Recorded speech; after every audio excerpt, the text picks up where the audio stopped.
Welcome to the Eating at a Meeting podcast. I'm your host, Tracy Stuckrath, dietary needs expert, certified meetings manager, certified food protection manager. I have searched the globe to find people and businesses who are creating safe, sustainable, and inclusive food and beverage experiences for their employees, guests, and communities. In each episode, you will find authentic conversations about how food and beverage impacts inclusion, sustainability, culture, community, health, and wellness. I know that sounds like a lot, but we're going to cover it all. Are you ready to feed engagement, nourish inclusion, and bolster your bottom line? If so, let's go.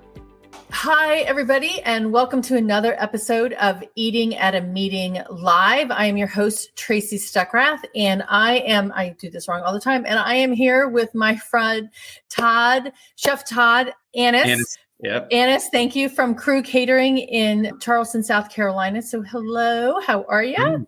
How are you doing? How's everybody? Everybody's doing great. And hopefully, I know Allison Schultz was going to pop in here today and be listening in. So Todd and we go way back, almost 20 years, I think, back in Atlanta. He was at Bold American and I was a corporate event planner. Yep. And variety of different things, Atlanta Food and Wine Festival thrown in there. But Todd, I was in a car driving 5 hours to South Carolina to my brother's house. And I was like, okay, I need to listen to some podcasts. So I searched Apple Podcasts for catering, and yours is the first one that popped up. Yeah, that's crazy. It is. And it was Catering WTF. And I'm like, okay, what is he going to talk about? And I listened to you for 5 hours. Nice. Yes. Yeah. So I told you this before we started, and I tell this to people all the time on what event planners do. And event planners, we do a lot of really crazy things, fun things. It's not just setting up tables and chairs. It's not just picking out decor, but one of my descriptions is that we pull bigger rabbits out of smaller hats every single year just to make sure that things get done, the request of our clients. Correct. But listening to you reminded me that as an event planner, I hire you as a caterer, and I ask the same thing of you without really thinking about what you do and how you have to do that. Exactly. And so that's the whole point of the podcast, was kind of that, not specifically against planners, but just, right, on the guest end of the ask. And a lot of it too was different between my first part of my life that was executive chef at restaurants versus the second part of my life, which is executive chef at catering companies, and the difference and the different asks and the different hardships that you go through, and to kind of put that out as a voice from the back of the house that was kind of like, hey, this is sometimes how we feel and some of the things that happen and some of the asks that we get asked that seem ridiculous. But just like the planners, and just like you said with large rabbits, it's like, we make it happen, that the goal is to make it happen. And it's great. A lot of times the best part of it is if you have good planners and you have good florists and musicians and caterers, that it makes it much easier because everybody knows what they're doing in their place. So that part is great. But yeah, the podcast, and I won't cuss on this one like I do on the podcast. I'm not going to do that on this. So it can be a little rough around the edges. I was worried about that when I first did it, but then it was kind of like, I'm just going to go with it and see what happens. So. Well, and it's probably, I say the exact same thing when I'm planning an event and somebody comes after me. I'm like, WTF. I'm like, really? But then, like you said, we go make it happen. Yep. Right. Yep. That's the name of the game. Yeah. And that's the fun part and the challenging part, even though it can be frustrating and crazy at times. It's nice to know that you can work through all that and make something happen, especially, in catering, different than restaurants. It's usually a very, very, very important day for whoever you're doing this for, whether it's a wedding or something for a business that they're unveiling or whatever it is. It's usually a signature moment. So it is important to make sure that you're always performing at a top level for that reason. And you have to remember that. You have to remember how that goes and what you're there for. That's a really important thing to think about, because they're hiring you for a bar mitzvah or a wedding, or like you said, a corporate launch, and it's not in a hotel. And not that special event can't happen in a hotel, but you've got it taking it off property into the backyard of someone's house or on a plantation or. Correct. Yeah. Yeah, that's the challenge of catering. And, in one of my podcasts, I think I kind of compared what a restaurant chef goes through versus what a catering chef goes through. And that's some of the challenges, and how do you get things to and from? And, in Charleston, we have stunningly beautiful plantations here that don't have water, electricity, tenting, lights, power, fire, nothing. So it's like, now as a caterer, how do you build a restaurant? And that at Crew, that's what we do. We try and look at it like we don't bring things in a hot box to a party, already done. So we build it. We have to build a kitchen. We have to build a space. We have to have refrigeration. We have to have lighting. We have to have, sanitation. Sanitation, all that stuff that we have to have as if we were a restaurant. And then we execute the party out of that. So I sometimes joke and say, I feel like I do a restaurant opening every day. And then at the end of the night, I close the restaurant every day. It's like opening and closing a restaurant every weekend. So it can be crazy. That's a really good description of that, because you have to recreate what you need in that, because the health department's is even looking at you in that respect, right? Yes, they do. If we're in a tent, they come and they can do the inspections there. A lot of times they do it at our facility here. So it just depends on what county we're in and what they're doing. And usually, South Carolina I will say they do a much better job than City of Atlanta. They know what they're doing. They care. And they're also very good with the chefs and staff. So it's not like they're there to make enemies. They're there to make sure everybody's safe. So there's a lot of good communication. And there's a lot that they do here instead of just food. So there's a lot about equipment safety they work on with restaurants and caterers and different things like that, and placements. So they do a good job here with that. And then so we try and reciprocate, we try and make sure we have all our ducks in a row and have everything we need and everybody served safe and trained and all that. Well, that's just perfect, because it's Food Safety Awareness Month. So I'm glad you said that.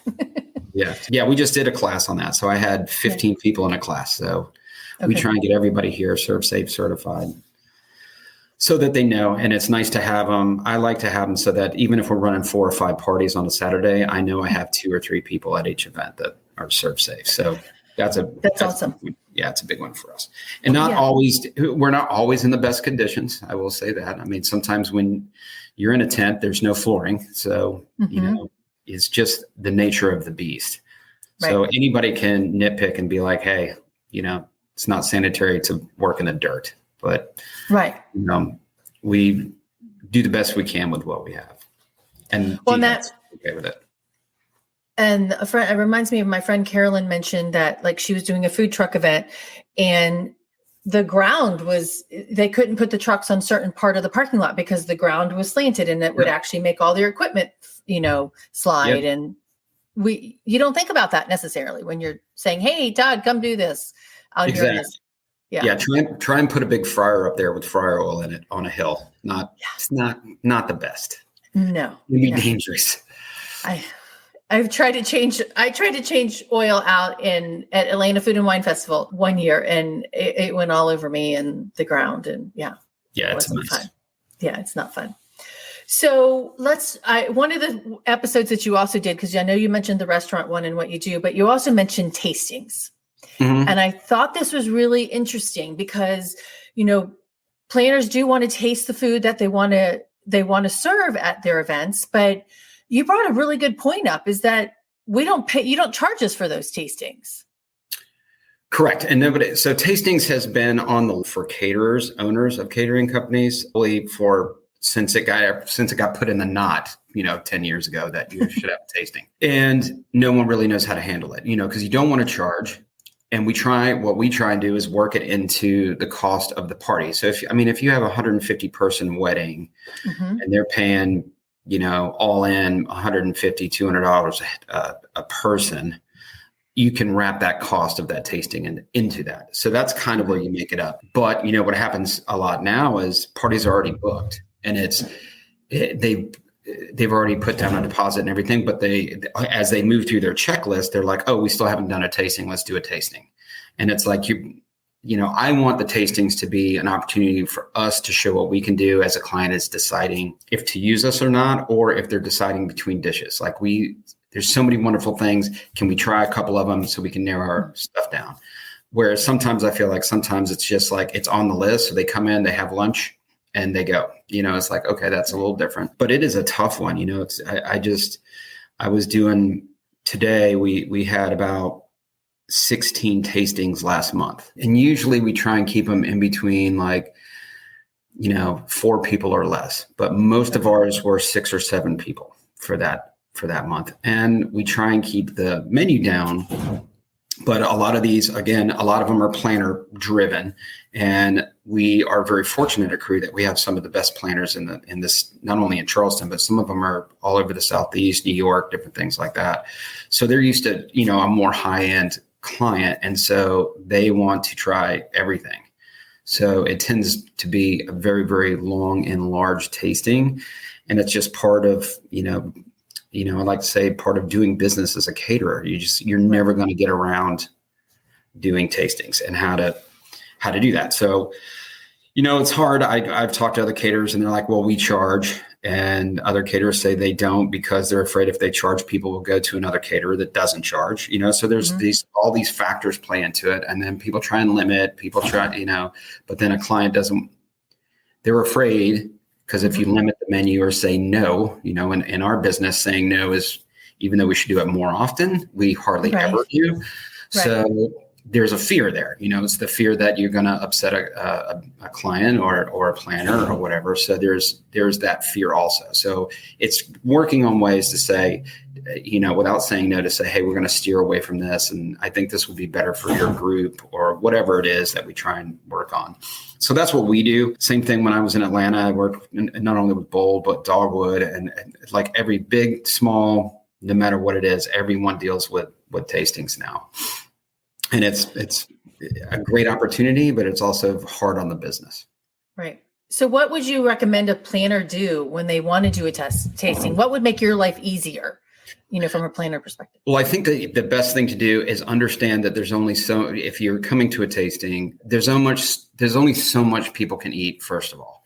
So when you want to, we've had some where you do like 8 or 9 past hors d'oeuvres because they're trying to decide and whittle that down to like at the event, it's usually maybe 3, 4, 5 at most that we pass. Right. So if you try 10, you can narrow it down. So that's one. Then we do, rather if it's plated, they might do 2 salads, 3 or 4 entrees, 2 desserts. And it's like, if you went to a restaurant and ordered that, you wouldn't be able to eat that, Right. And the same thing with the stations. Well, there's 8 stations where we love. We want to narrow it down to 4 stations, but we're going to try the 8. But if I give you 8 courses of stations, it's just remembering that and trying to get some of that narrowed down in the discussions. And obviously, like I said, we'll do whatever we need to do to make sure that the clients are happy and the planner's happy and everything else.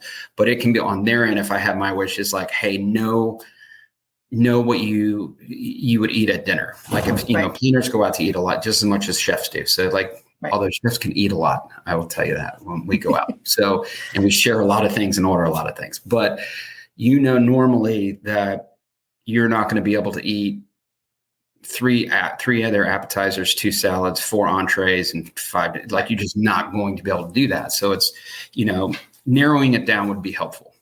Okay, that would be my number 1 request, and then making sure that you have all your ducks in a row, which most of our people do. So, occasionally if we get somebody that doesn't come without a planner, it's when you get there and like they've picked shrimp and grits and then both the bride and the groom are allergic to shellfish. So it's like, dude, like that would have been helpful to know ahead of time. And then we could have steered you in a different direction. It's those things also help. Yeah. All right. So there was another whole episode on dietary restrictions. So you just opened that door. Yeah. But I love, and I have said this, I've actually quoted you now in speaking sessions, is that my friend Chef Todd, he's like, when you're talking about dietary restrictions, 1, I don't want to kill you. So I want to understand food allergies. And 2, I want to respect your religion. Correct. Those are like the big ones. But how do you manage them all? I mean, besides telling you the day of that you've got allergies, what are some best practices and what are the WTFs about them? Well, that's probably one of my favorite episodes because I got to also explain what the dietary restrictions and the why I did it too is because there's, like I said, there's like 3 levels. And the funny ones are the low level ones. Like I'm allergic, like I have an allergy to long pasta noodles. I'm like, what? How is that even a possible thing? Right. You're either allergic to all pasta. You're not allergic to the length of a pasta. But that's a true story. Like somebody said that. Really? So, yeah, no, I put it in there because it's a true story. And it's under dietary restrictions. And I'm like, that's not it. I do understand at a wedding where you're doing, chef attended stations that nobody wants to be slurping up linguine noodles. But that's not a dietary restriction. So what we do is we look at them, catering, I think we deal with that way more than a restaurant. A restaurant does dishes. The chef creates the dish. They do the dish. People will say, can I have this without nuts, whatever it is? And a lot of times they can accommodate, sometimes they can't, but they like to keep their dishes. At catering, because we're dealing with large groups, it ends up being I usually get a list anywhere from about 10 to 15% of the count has dietary restrictions. And some of them are great. Like some of them, if they say there's a seafood allergy and there's no seafood on the menu, that's an easy one, right? That's just exactly. Easy. Yeah. So we do that. And then we also look at them and, our sales team is great at making sure if somebody says gluten-free is a huge one right now, right? Well, do you have celiac? Give me some more information behind that. Because if you have celiac and I have a kitchen that I have, my bake shop works in the same kitchen. Okay. Bakers work with flour. Right. So if you're gluten-free or you're on a gluten-free diet or it tends to upset you or whatever, but I don't have to worry about flour being in the air in the kitchen. Mm-hmm. That's a different vision than I could get really sick if there's flour in the establishment. And then that has to be a separate thing. So what we do, we always have some plan of dietary restriction. Same thing as we always have a vegan and vegetarian plan. So even if it's not stated, we bring it. It's just now part of ingrained, and at least with us and most caterers I know, that you need to have on hand the ability to do a vegan or vegetarian, which are not dietary restrictions, so just decisions. And then we also have stuff that we have a special box that has like things that haven't touched gluten or nuts and things like that we know that if we need to create something, we can. And then if it is like the gluten thing, then we will. I had one lady that was very, very allergic to nightshade, like tomato products and things like that. Right. Well, we use a lot of tomatoes, right? So It's like that's a tough one. So luckily we have a part of our kitchen where we do our tastings that doesn't have any coolers or anything around it. And what we did is we created an entire meal there.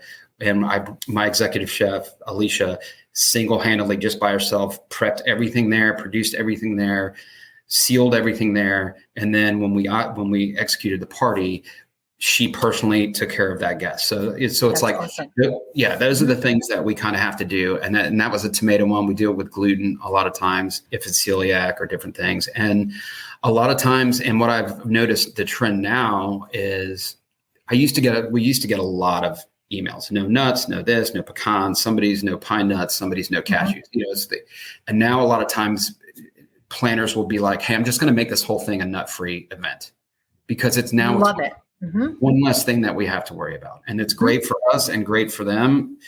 And great for the guests because, I don't think they miss it. We've done a lot of charcuterie boards.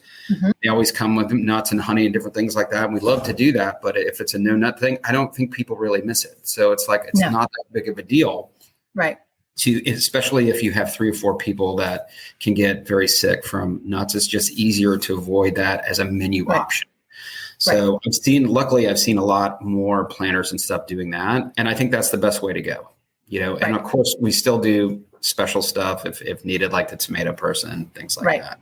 But they're big ones. I mean, and we did, like you started off with, just to follow up, we take, it's very serious when it's a sickness and it can make people sick. So, just like food safety in general is very important, but allergy is very important, and I have, I have mine and Alicia and my other sous chef have an allergen test by the same people who do Serve Safe. They do one that's Yep, I've taken that. Yep. Yeah, which is a good one. That's a good one to know. It's got a lot of good information in there. And caterers really should do that. Like any catering company should know that, because we get a lot of those. And then as you move through the process, we use Cateries here, and on the top you can read it. Sales team will put out the dietary restrictions. So we'll see it in red, it's big colors. And, and then sometimes we laugh about them, because I don't like long, I'm allergic to long pasta. Those are just funny ones. So we do take them seriously. Same thing with religious stuff. Now here in Charleston, we do kosher style, but we don't do any true kosher, because we don't have the facility for that. So there's different things, and we take those seriously too, as far as, people's religious beliefs on how things are prepared and things like that. So, and it's good. That's one thing I love about being a catering chef versus a restaurant chef is, the ability to learn so much more about the wide, expanse of food and styles and cooking techniques, dietary and nutrition and everything else is far more involved in catering, and it's, we have to know that stuff. So for me, that's fun. Well, and that's because it is a lot more customizable. How many menus do you have? Do you have, or recipes in your recipe book? Yeah. I would like to say we have 1 million menus, and then we also have none. So we have a tremendous catalog of items that we do. We probably have 30 or so stations, just for stations. We probably have, if we're doing a plated dinner, we probably have, 50 different options for plated dinner. So a menu looks very big.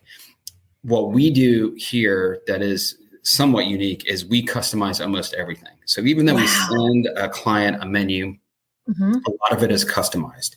We just did a dinner for 40 people, and it was an 8-course dinner, and they got involved with me directly and said, these are our 12 favorite restaurants around the world. Okay. We want a dish from each one of those. And that way we can explain it to our guests, like why we decided to get married and our food, why we are both foodies and everything else. So I had to look at all these restaurant menus from all over, pull what I could from that, and then formulate it. Like none of that's on our menus. Like we don't have to do that. Right. Now I'll use it again. That's part of our repertoire now. So I'll somebody needs a, seared foie gras past hors d'oeuvre. I now have one because that was one of their favorite dishes from New York. It's like that type of thing. So we do a lot of that. So, and that's great when we're talking about dietary restrictions, because that's when we can format. So now I can be like, okay, I don't have to manipulate a recipe that I already have. Now I'm creating something. So if there's no nuts or no shellfish, I know to steer away from that when I'm creating this menu. So most of ours are customized, which is mind-boggling in one sense. As a business owner, I'm like, you're constantly recreating, but I guess as an event planner too, you want to do what's really cool and hip and also customized as well. But it's not, because in like a lot of meeting planners, I asked this question last year at IMEX. I said, how many of you plan your food and beverage more than 30 days out? And we're talking probably corporate planners, right? And only one woman raised her hand. Yep. And I'm like, and that makes it hard. And that's where that checkbox, hey, I want the Asian today and the deli platter tomorrow. You're really limited in that hotel. Because to me, a hotel is kind of like what you said earlier, like a restaurant, right? Yeah. They're stationary, whereas you've got a lot more flexibility. Yeah. And it's also philosophy driven. From a hotel version, it's what's the best business practice? And being able to do anything from anywhere, anytime is not the best financial business practice, because we do have to, it's hard when we're in Charleston. A lot of people come here specifically. So we do a lot of low country stuff, a lot of shrimp and grits. We do a low country succotash with a local whitefish, things like that are pretty standard on a lot of our menus, because that's what people are coming to do. Right. When you have like the party I was just discussing, when we had all these different foods from all over, you have to now source something different that you're not used to. So a buyer at a hotel would be like, I don't want to source 20 new ingredients and bring them in, so that's kind of why they stay more in this channel of like, no, let's kind of do what we do the way we do it. And we can adapt a little bit, but for the most part, this is what we're doing.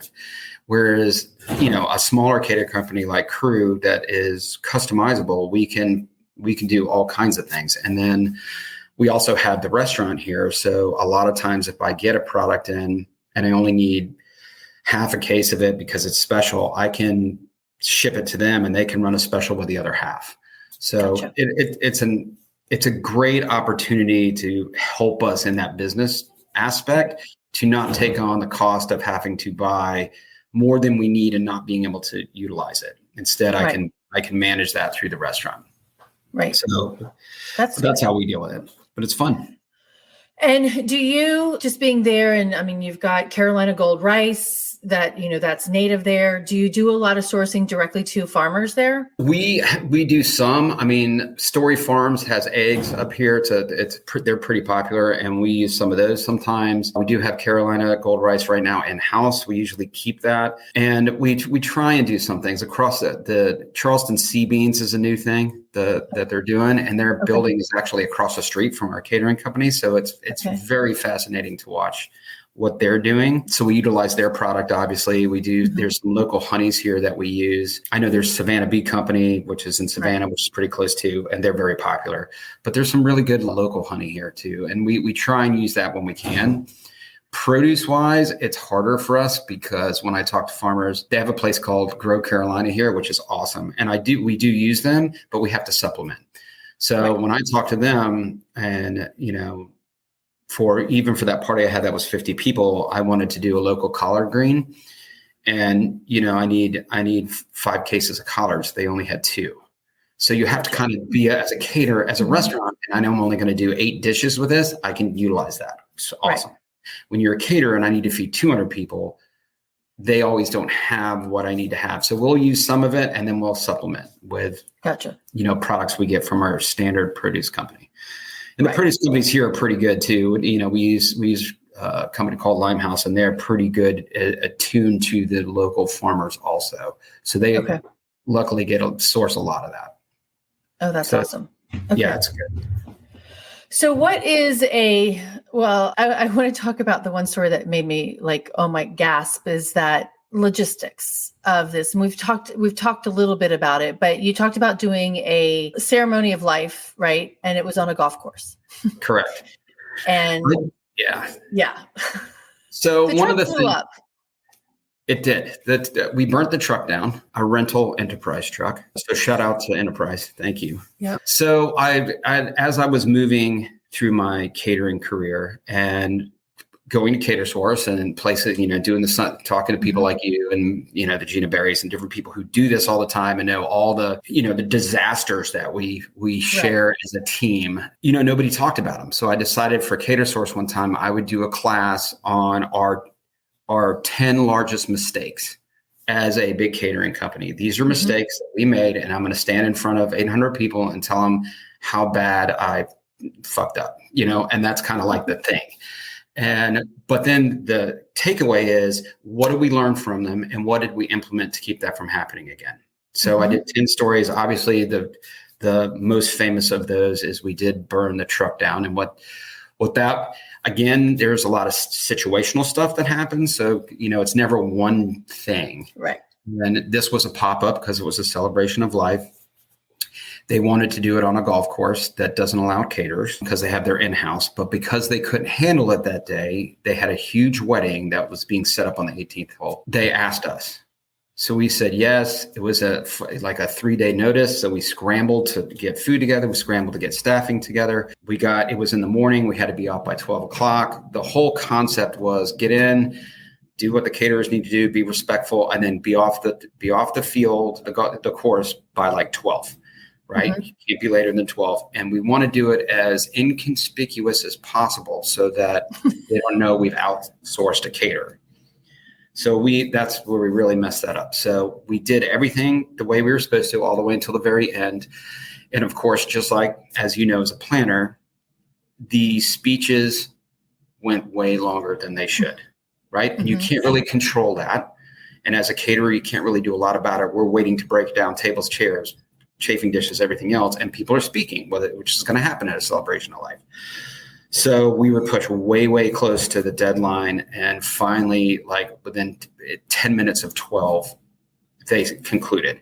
So our army of people just ran to get everything off the field. And in doing, we had one of our servers grab the chafing dishes without putting out the sterno. So the sterno went in the back of the truck with everything else. And sterno catches things on fire. So that started. And as the truck was slowly driving away, the air that comes into the box truck ignited it. They thought it was the engine. They got out. They opened the front of the truck. It was not smoking. They closed the front of the truck. They went to get back in. They looked and like, hey, the back's smoky. They opened up the back. That also rushed in a bunch of air, and that caught the entire box truck on fire. Wow. Which then was like, obviously, once 5 fire trucks go up, you're not inconspicuous at that point. So it was a disaster. So basically what we did is, you gotta move on and grow from things. And, we did everything we had to do to make up for that to them at the golf course and to just enterprise and everybody. And then you have to put in rules and situational things in place, So now we have metal buckets, and all sternos go in metal buckets. Like, it doesn't matter. That way that there's no opportunity for that to happen again. Right. You have to be aware of your surroundings and things like that. And until then, we didn't have that procedure. So that's what I try to do is every that's example. Awesome. Yes. And another planner one we did was we had, a planner that we were at a specific venue in Atlanta where you can't have equipment inside. So we had it tented outside. It was a torrential thunderstorm. And we had rented 4 fryers, and they wanted the food to continue to go. And one of the tents collapsed and water fell into a fryer. And that's a huge issue because now it's boiling out and it's 370 degrees and it's a lot. So, it's like, okay, that's a disaster. Now it didn't affect the party the way the truck did. A truck's the biggest one everybody loves because that's it's terrible and it's funny now, 8 years later. But it's not, And it's a learning experience and everybody can relate. This one is more back of the house and then like servers and like, what do we do from this perspective? How do we talk to planners about, hey, if we're going to have fryers, this is how we need to execute fryers. And if it starts to pour and rain, we need to delay timeline or we need to move or we need to do something that's different and have that in the beginning instead of 5 minutes before food goes out and it's a disaster. So it's those type of things that I use to say, here's 10 things that went terribly wrong, and here's 10 ways to correct them. No, and I think that you learn. Okay, so our friend Chef William Neal is listening to us, and he lots. Jeez, I've known William longer than you. It's making me feel old now. Well, he just said he's like, I've got a few Chef Todd stories. You have no idea. Oh, I'm sure.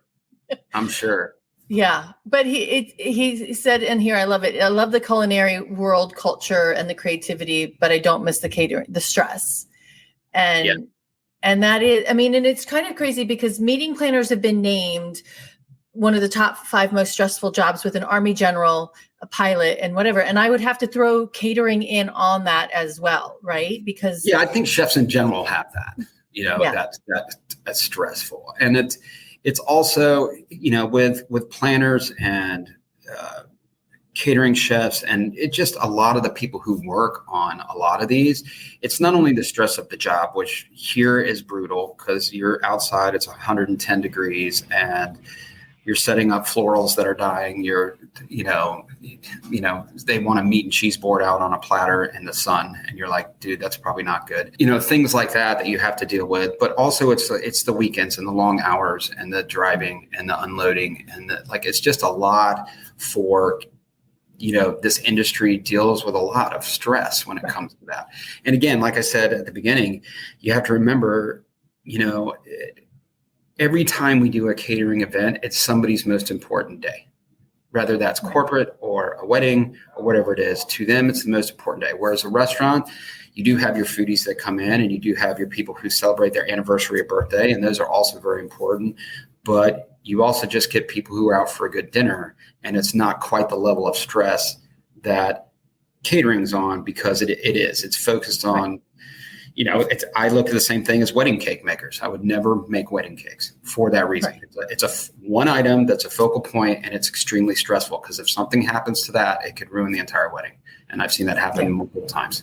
So it's like, it's a high stress, high performing, job. And it's same thing with, and a planner, same way, because they're not the cake designer. So like, what do you do as a planner if the cake crumbles and falls over? Like now you're just freaking out because you're not the cake person. So it's like, it can be tough.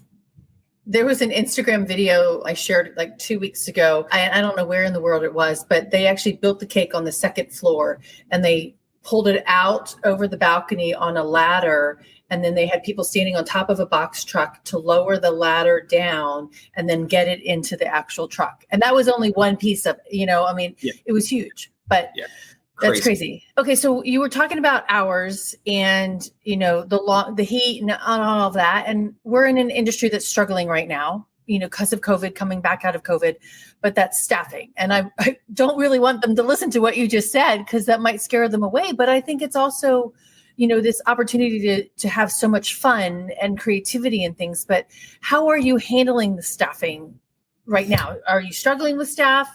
Do you have an abundance that you can share with other people? What? No, we're handling it terribly in this industry. It's terribly. I don't know what happened. It's, obviously pay rates. There's certain things, I will say this, there's certain things about our industry that I do appreciate from COVID, which is because of the stress level and because of what we go through, this is a serious industry and it should be treated that way. And people should get a higher, wage. And what the good thing about catering is we can structure a bit more balance of life because we're not doing that 10 to 10. At a restaurant, a lot of time, if you're a sous chef, dude, you're at least 10 to 10 every day, at least 5 to 6 days a week. And right now I've talked to sous chefs in this city that are working 6 and 7 days a week because they don't have line cooks. They don't have staff. And then what happens is you get a high level of burnout and you don't want to the job's not fun anymore when you get crushed. So it's trying to find those things. Now, I do agree that, like I said, I think here we're offering insurance. We offer 401k where, we've almost doubled our pay rate since pre-pandemic, and we have to, and it's like, and deservingly so. And I know, when I was, even before I went to work for Fifth Group, I worked at some places as a chef making $23,000 a year, no benefits, no insurance, no anything. And it's like, and that's just the way it was. And it's like, you just deal with it or move on.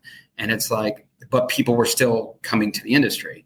Now it's gotten better and we can't find anyone. And it's like, everyone wants to stay home and, play video games and get paid for them or something. I don't know what that job is exactly, but it's just been very, very difficult. And it's not just catering too. It's like here, there's the amount of ads. It's the number one ad running on Indeed right now in South Carolina is hospitality workers in general. And it has been for the last 9 months. So even if you run an Indeed ad or something on Facebook or anything like that, you're one of a million people trying to attract, good quality workers. And even that's tough to do anymore. And when you do, you find somebody great, they're already being offered executive chef jobs. So it's difficult to get good quality workers, and what we do here is my hope with the benefits and everything else. And then luckily with catering, we have a huge team of people. When we're real busy, I could have 150 kitchen workers and 250 servers. So that's a lot. When we're slow, obviously not that many, but because of that, I can maneuver people's schedule around. So I don't need every single person to work every single Saturday. So I can say, hey, you want the weekend off? It's important to you. We can make that happen for you. Or you want to work 4 10-hour shifts and have 3 days off, which is almost unheard of.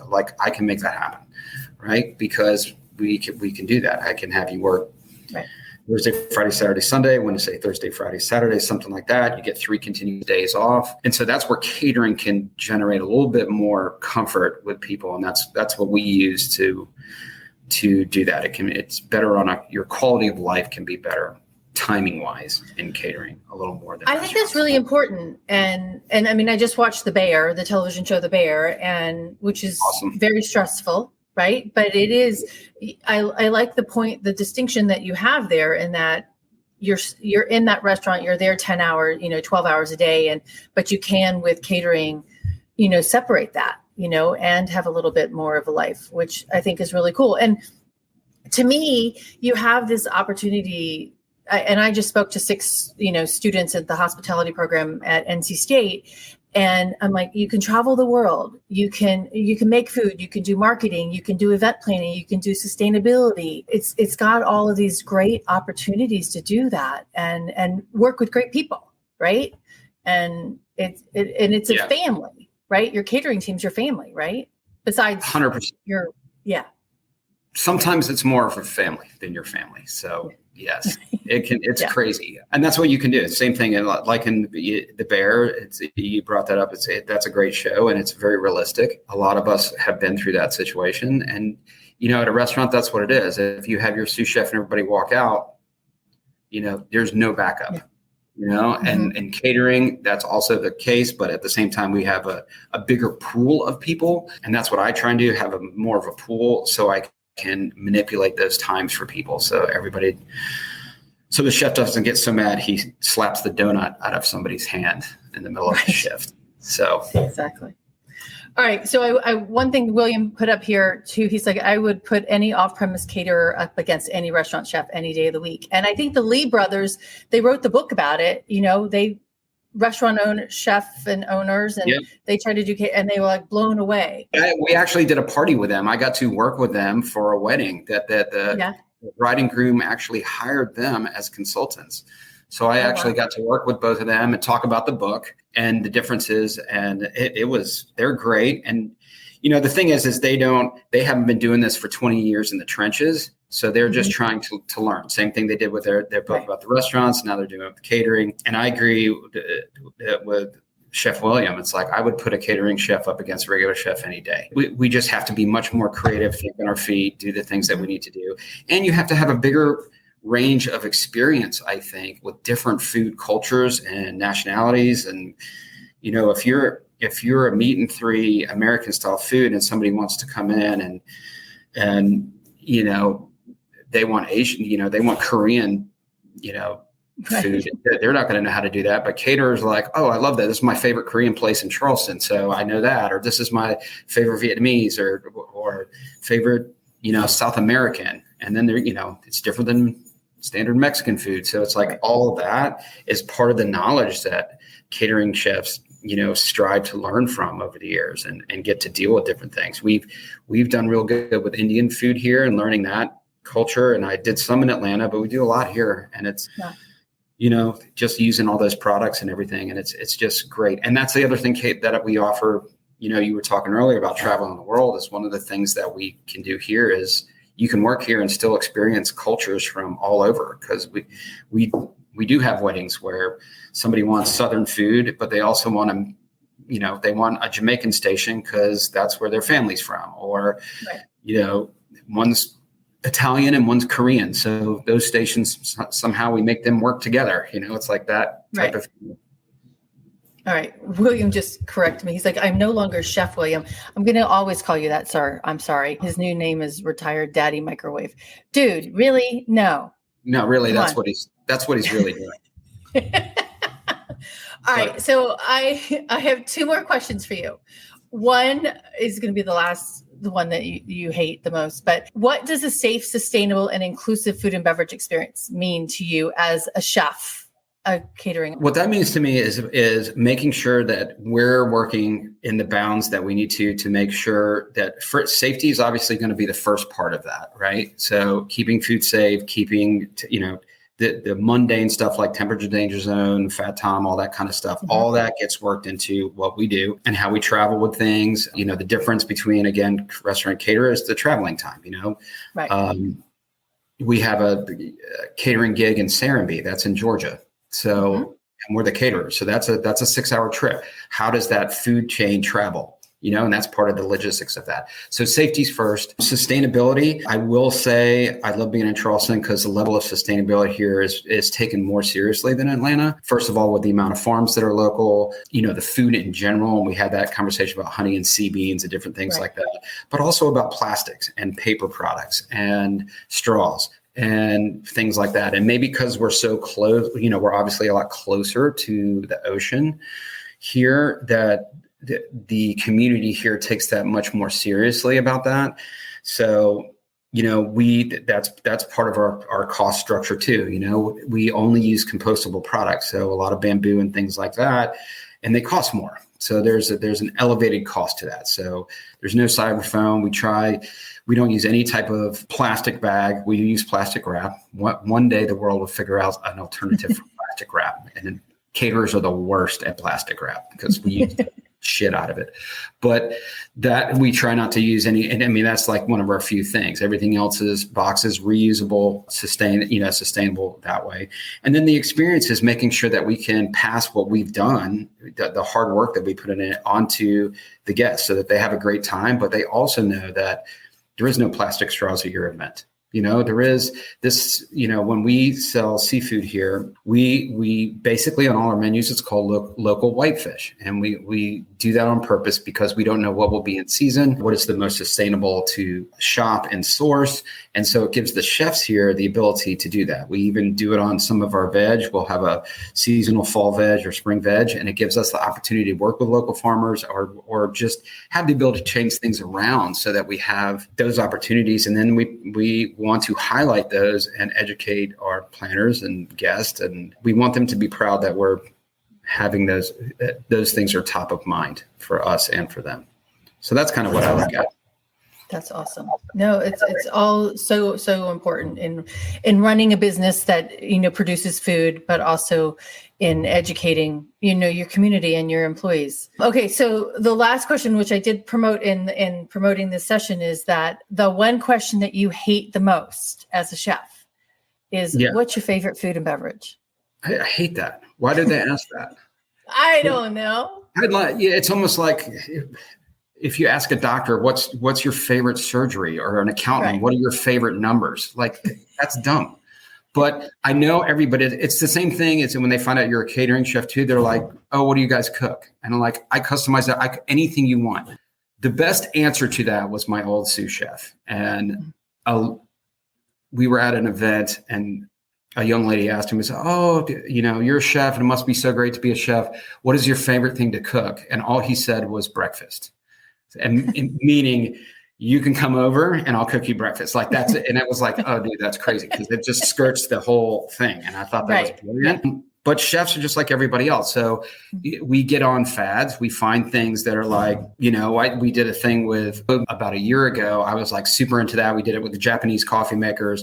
We were experimenting with all different kinds of product. In a catering world, it's got to be like chicken and beef. But in a Vietnamese world, it can be tripe or, stomach or something like that. And what are the flavor differences? And then for a while that was it. And then it's like, I'm done with stock.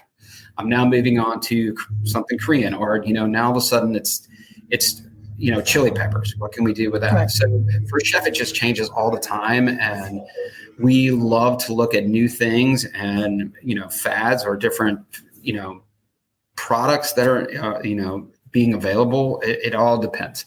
So I hate it when somebody asks that. I never can really answer that question. Right. And it's like, dude, like I almost want to say, what do you do for a living? And then what is your favorite thing? It's like, yeah. Nope.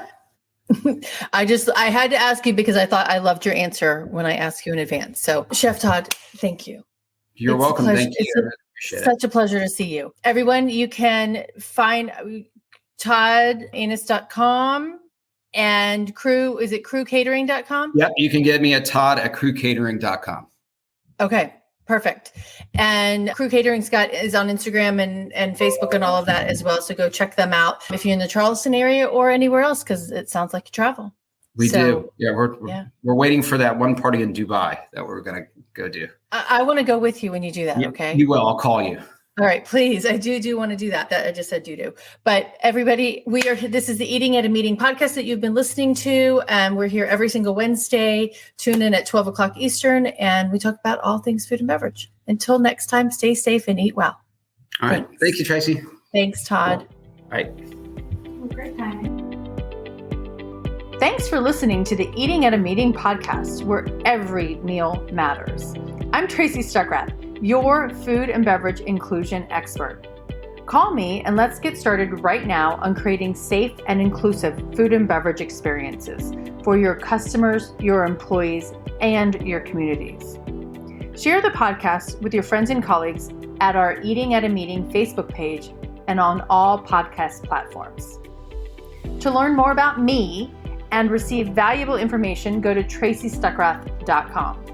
And if you'd like more information on how to feed engagement, nourish inclusion, and bolster your bottom line, then visit eatingatameeting.com.